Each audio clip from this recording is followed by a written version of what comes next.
This is for all you banana growers out there because I care about you.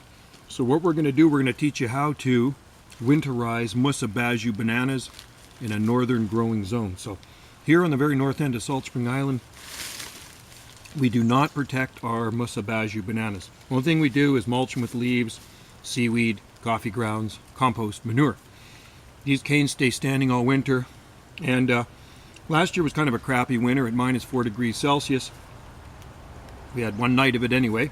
The canes froze down to probably about here, and these are pretty big canes, and the trunks froze down, and there was probably about 2 foot of trunk left, and then they start to regrow out of that. But if you were to bubble wrap these trunks, they will start regrowing out of what's left of the trunk that doesn't freeze. So by bubble wrapping them, most often the trunks won't freeze. It'd have to get really bitterly cold, and it never gets cold enough here to freeze them down when they're bubble wrapped. So for those of you that don't know me, I've been growing bananas outside since 1989, so I know a little bit about Musa basjoo or Japanese fiber bananas. Never protect the leaves. I never cut the foliage off. Just let Old Man Winter do that for you. So all you need is some bubble plastic. You can use old swimming pool cover. You can use the small bubbles, and or you can use the big bubbles. You also need some black electrician's tape, which I have in my pocket here. By the way, it's the end of October, and it's a good day to start thinking about, good time of the year to start thinking about protecting your Musa basjoo bananas or any other hardy bananas you might grow, because the most tender part of the banana is the leaves, so the first frost knocks those off. We haven't had any frost here yet. And then as it gets colder, you start getting down below freezing, 32 degrees Fahrenheit or 0 degrees Celsius, the canes will start to decompose. And it's the duration of the freeze that makes a difference too. So black electrician's tape, you got your bubble wrap, you got your razor knife. And what you do, you take this bubble wrap, and it's really easy, and you just wrap it around the trunk. And I'm doing this for your sake because we don't protect them here. I'm just showing you what to do if you want to use bubble wrap. I was the first person here on our island to ever use bubble wrap.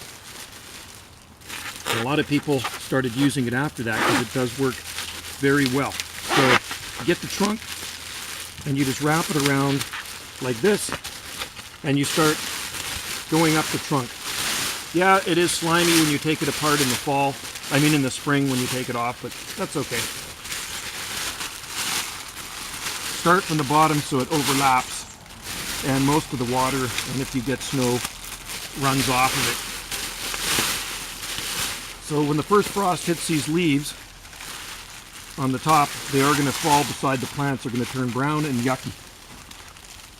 So we'll keep this one wrapped all winter, and we'll show you the difference between a wrap cane and a non-wrap cane if it gets cold enough here. So we're predicting a very mild winter here for our area of Canada. So the Farmer's Almanac says, but don't believe everything they say. Really, really simple. And you can get bubble wrap probably at Home Depot, Lowe's. Even the post office sells it too, because people like to wrap some of their fragile packages in it. Okay, so we've wrapped up to here, and you only wrap up to where the leaves start. You don't worry about anything else. That's a nice piece of bubble wrap.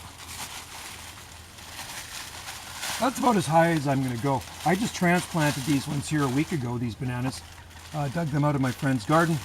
You can watch the video on Wendy's channel, Gulf Island Rock, and you can see how we dug these out and transplanted them. So there you go. Put some tape at the top there. And I didn't even have to use the razor knife. So those now are protected for winter. Popping a little bit. I'm going to put some more mulch around there. So there you go, folks. That's how to bubble wrap bananas for winter. Some people like to use the cage method. It's just a lot of work. First time I ever planted them, 89, I used the cage method, and I started wrapping them this way back in 1993 because there was a good article in Organic Gardening magazine, Growing Bananas North of the Border and How to Protect Them. Well, it was northern Texas, and he used bubble wrap, so I tried it here in our garden on Salt Spring Island, and guess what? It worked like a hot dang. So you can see I've bubble wrapped just to there, and then you can see the leaves come out the top. So if it gets really cold, it'll freeze down to the bubble wrap line, and that will stay standing throughout the winter. Rest of the canes are going to be like that, and we have another clump of bananas on the upper slope. So try that, folks, if you live in a similar growing zone or maybe even a colder growing zone. You'll be surprised how well that works. Bubble wrap is an amazing insulator, especially for bananas. And those canes are mostly water and fiber, so they are a very tropical plant. But that's a very well insulated trunk now. All right, thanks for watching and happy banana growing. Good luck this winter.